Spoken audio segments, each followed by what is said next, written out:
Yeah, so this is part one of a case from 1992. I've never really looked into it much. I know it was unsolved, and to be honest, there's not that much known. So today's case is a little 7-year-old girl called Nikki Allan. If I look down, it's because I'm reading my notes. So like I said, this case is technically still unsolved. I'll get into that in a minute.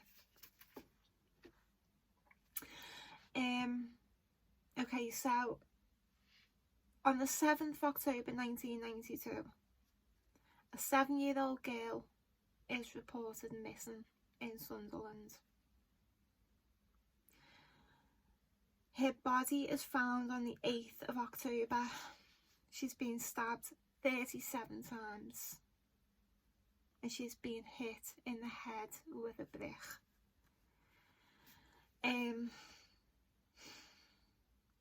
You know what, this case is, I might swear, disclaimer, I might swear, okay? This case is bloody awful. So Nikki, like I said, she was 7. She was one of 4 sisters. And she lived on the Weirgarth estate in Sunderland. Her mum, Sharon, said that out of the 4 girls, Nikki was like her little shadow, followed her everywhere. She loved carnivals and playing outside with her cousins, and she was described as really bubbly. She loved going on days out with like her nursery and school. She was a really social little girl. So let's go back to the night she went missing. Okay, so that's the 7th of October. In October in England, 4 o'clock onwards it's going dark. Okay, for anyone that's not familiar with the UK.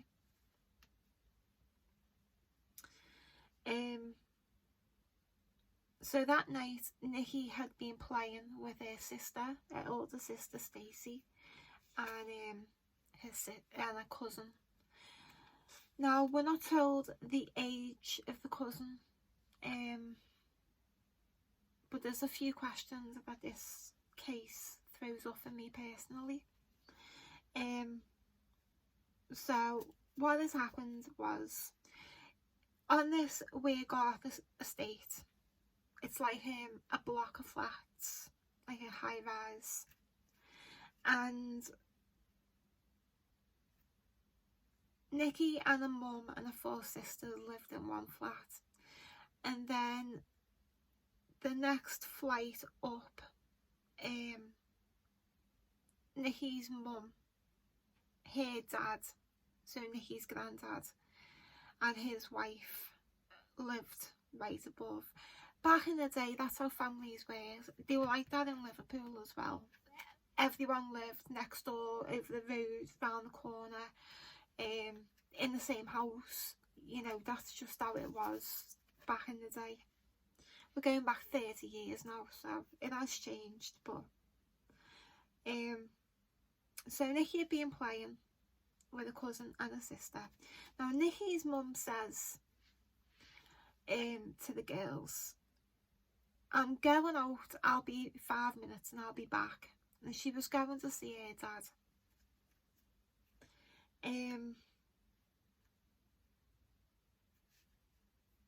Like I said, lived in the same block of flats.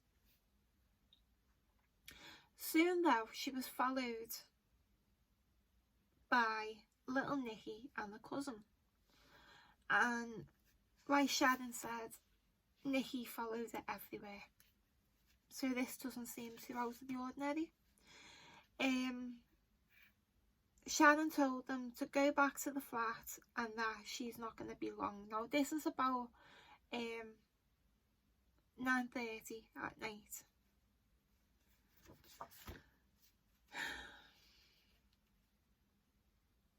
Again, when we don't know what time Sharon did actually get back to the flat.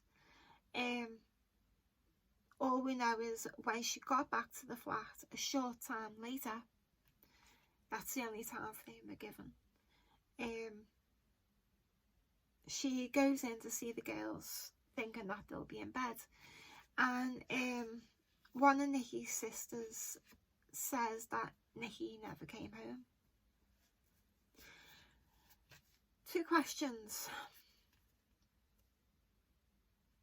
If Sharon's dad and his wife lived above, it's only 1 flight of stairs down, but you're in the same block. There's no reason for you to go outside. So Sharon sent Nikki out of the granddad's to go down the stairs to go back to the flat. She'll be there soon. Short time later, Sharon goes back and there's no mention of the cousin, just that Nikki's elder sister says to the mum she never came back. So what happened to the cousin, and what did the cousin say happened? Because ideally the little girls come out, I'm assuming the cousin's a girl, the 2 kids leave the granddad's and go downstairs to the flat, but that didn't happen, and I'll get to why it didn't happen. But we're not told what happened with the cousin. So if Nikki decided, actually I'm not going to go home, I'm going to go outside for whatever reason, what did the cousin do? Did the cousin let Nikki go outside on her own? Did the cousin just go back to the flat? Was the cousin, you know, raise the alarm that Nikki's gone off on her own? Could the cousin have not gone up to Sharon and said, Nikki's wandered off, she won't come? That's really iffy to me. Iffy is probably not the right word, because to say it's iffy, it means I'm alluding to something, and I'm not. I don't know. It's just odd.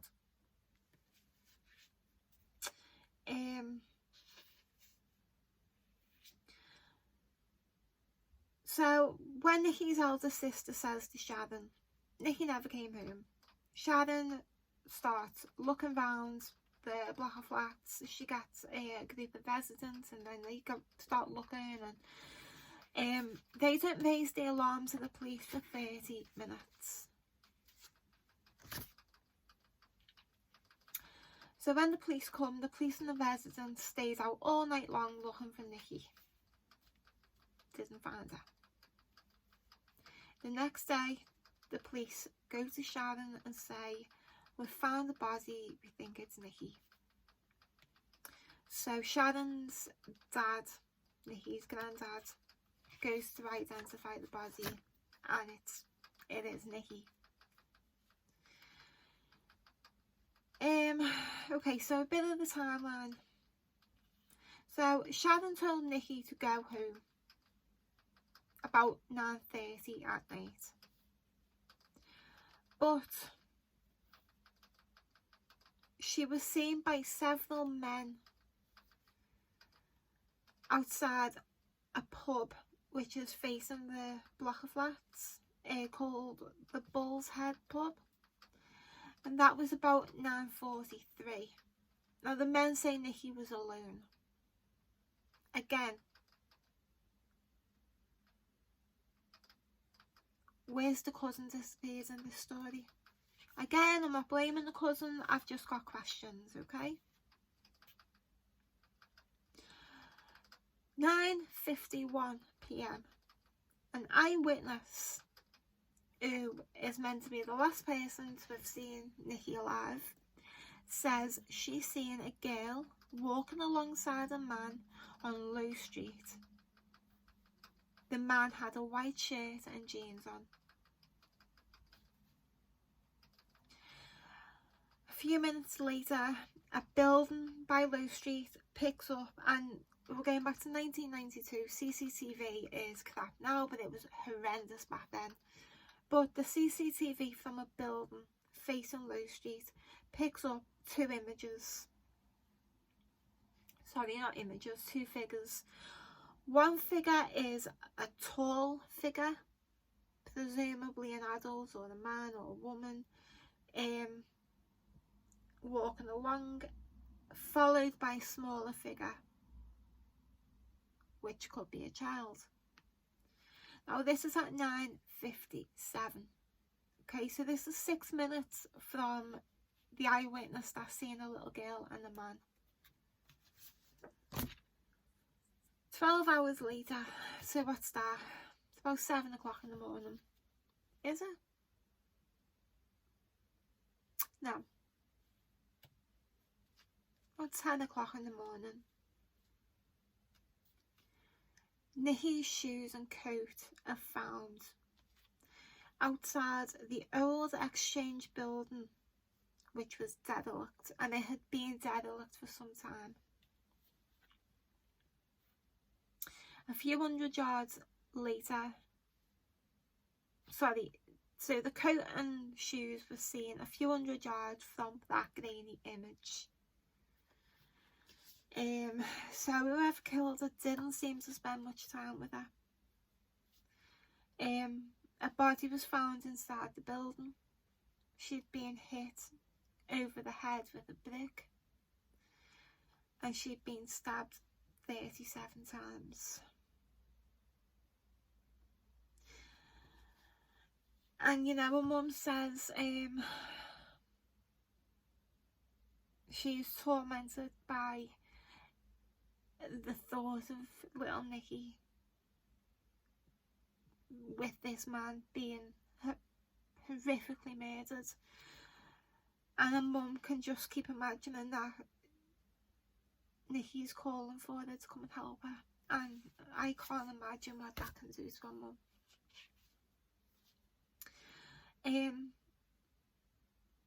Hundreds and hundreds of people lined the streets for the funeral.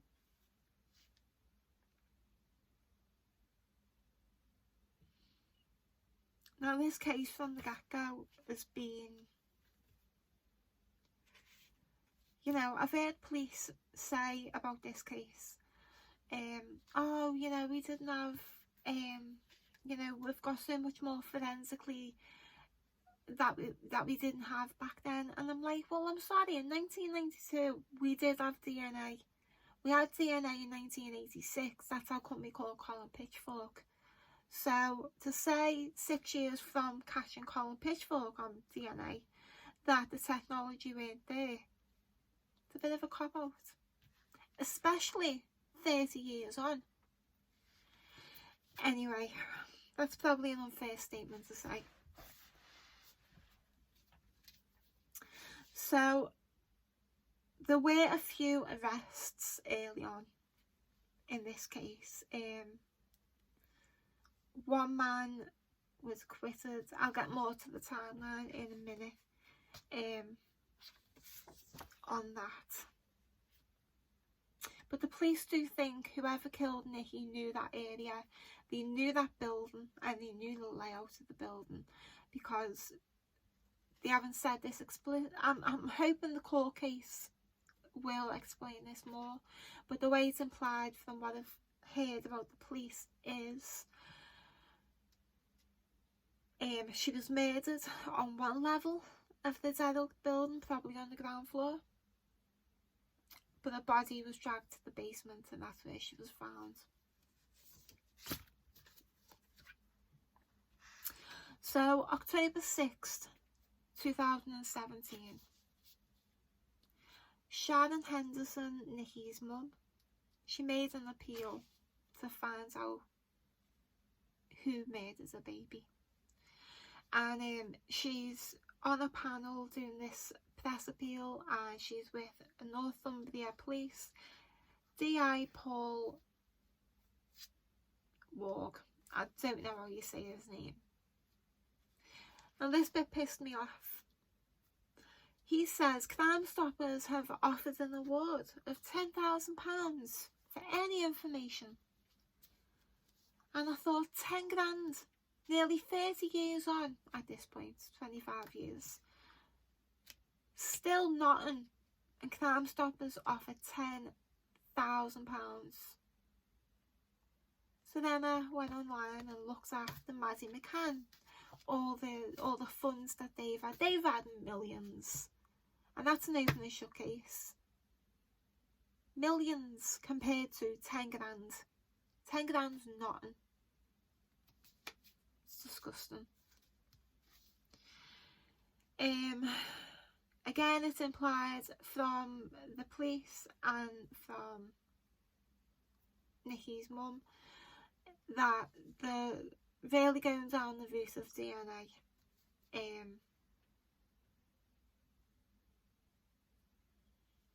And Sharon asks males to come forward and do a DNA test so they can be eliminated from the inquiries.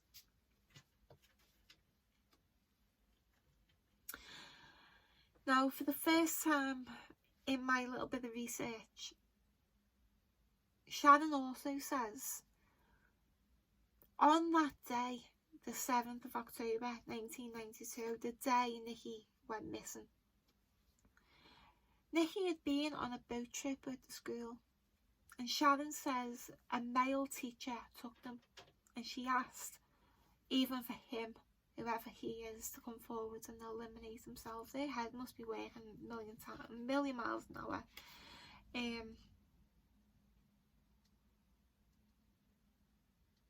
And yeah, she even says, you know, she's crippled by the guilt of sending Nikki and a cousin back down the stairs to their flat alone. On this little panel, Sharon, sitting next to Sharon, is another girl. Her name's Naomi Waldron, and she's Nikki's sister. She was 1 at the time, and she's there to support Sharon. And then Sharon goes on to say a little bit about Nikki, how bubbly she was, what a lovely little girl she was. And then she also says she feels let down by the criminal justice system. And that she's been trying to investigate the murder herself because she just had no faith in the team. She feels that they messed the case up from word go. And then this DI Paul, Northumbria Police, cuts in and interrupts and says, well, you know, we don't want to go over old ground again. And then he goes on to say, you know, we've always kept this case open.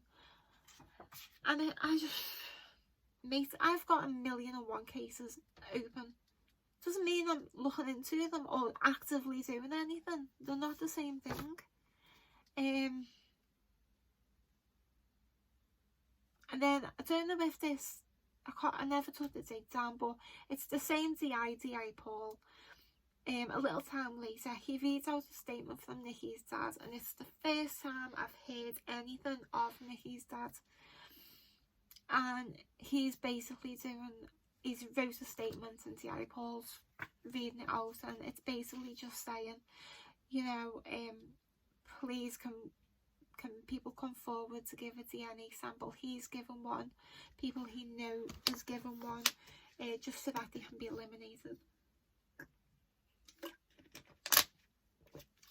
And again, it winds me up because with the Colin Pitchfork, that's the way you do a DNA trial case. You know, you lock down the entire thing, and then anyone who says no, then you look into them and go, well, why? You know, I feel like the police could be doing a hell of a lot more. That's all I'm going to say.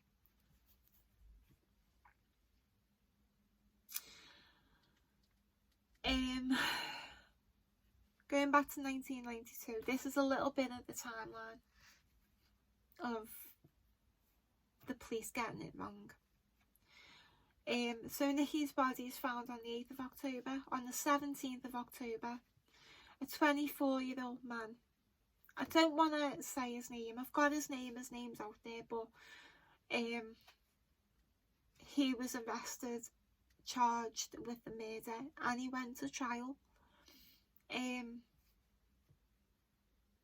then November 1993, he's cleared by a jury.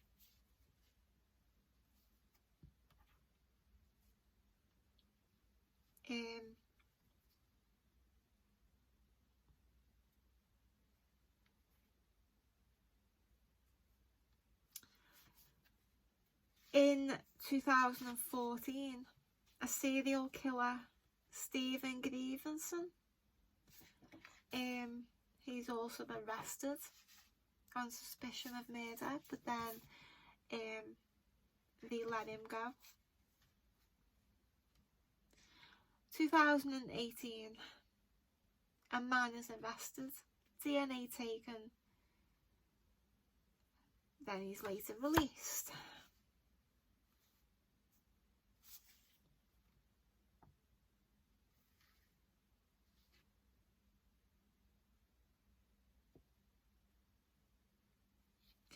So now there's a 54-year-old man charged with murder.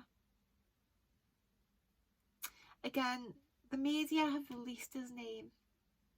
I was in two minds whether to say it or not, and I'm not going to say it because he is innocent until proven guilty, and he's got a right to a fair trial, and he can't get that if his name's out there, and it's not fair if he hasn't done it like these other people didn't do it.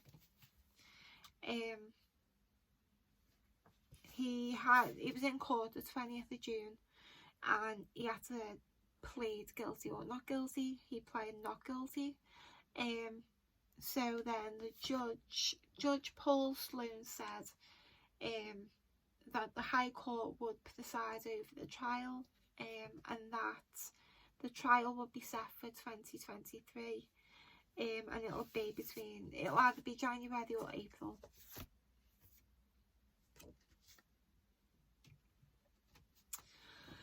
So this is going to be part one. Part two will be after the trial. I don't know if he did it or didn't do it, if he did it and they'll let him go. I just hope, if it's not him, they get whoever did this.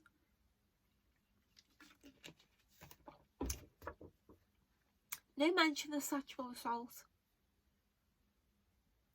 but they seem very DNA focused. So I don't know if they're holding back information. They sometimes do that. But a lot of killers, child killers, they may have paedophile thoughts, but they're impotent, and it's been suggested that the stabbing is almost a simulation. I'll let you figure that out. And yeah, it's unusual. I mean, there are child killers who don't rape the kids, but they've got DNA somewhere from it. Maybe it's the brick, who knows. But like I said, we'll find out when it's in trial, when it's in court. I just want to read out two more things. It's a statement from Sharon that she recently said. And one of the quotes is, she says she's been fighting for Nikki longer than she was alive. She goes on to say, all my other daughters have ever known is a mum that is fighting for justice. I'm proud of them for the way they've handled it all. They've missed out on having a happy mum, but this is the life they've got. It's sad. It's sad. Final thing to mention. January 2022, it was announced in the UK on Channel 4. I've never watched it, not interested, don't care. There's a show called Hunted, and it's kind of a reality slash game show thing. And they usually have ex-detectives or ex-people in the field, and it's like a mock case of like a murder or something, and the contestants are they're the ones that are being hunted by the police, and it's all about them trying to figure out the case. In a nutshell, like I said, not interested, okay. So in 2019, a new police officer, Lisa Thika, is put on the Nikki Allan case, and she took the lead. She's been on the lead ever since. Nikki Allan's mum was given a phone call saying, you know, she's going to be off the case, she's going on to a TV show.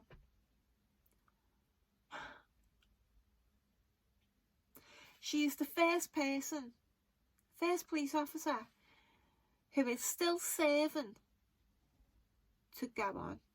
Usually, in fact, all the others have retired or left or, you know, whatever. Now, the police have defended it, saying, oh, you know, she's doing it in her own time. I don't care. She's a serving police officer. What the hell is she doing going on a fucking show? And, you know, Nikki Allan's mum, Sharon, she said it better than I could say it. She says, you know, if she wants to be a TV star, go and be a TV star. But don't be a police officer on a murder investigation of a 7-year-old child that's unsolved, going on a TV show, a mock case to try and chase them when you can't even solve an actual murder case in real life that's still ongoing. So no, I don't like that. I don't like it at all. I think she should be sacked. I really do. As if the police aren't in enough shit in this country to have something like that. I mean, who's in charge of the PR for this country in regards to the police? Because if I was in charge, I'd be like, no, it looks bad. You either leave the police, retire, piss off, go and do TV, or you get your head down and you serve. You don't do both. It looks bad. But obviously there's no one there doing that. Busy, is they just doing what they want in their own time? I'm sorry, right, but no, it's wrong. So Nikki Allan's mum is absolutely distraught, and I don't blame her. So right, yeah, that's all I've got on the Nikki Allan case. Like I said, we don't know much. There's not much information out there. Unlike other cases, there's books, there's documentaries, there's, you know, this, there's that, there's this, there's that. With this, there's not much. You know, there's not much media attention. I don't get it. But we'll be back for part 2 next year. Fingers crossed this is the right person. We don't want more innocent people getting dragged into this. But yeah, I think the police, with the whole DNA scenario, they should have went down the same route as they did for the Colin Pitchfork at the time. So yeah, I'm going to edit this, get it up, and I'll see you in the next one. Take care to that.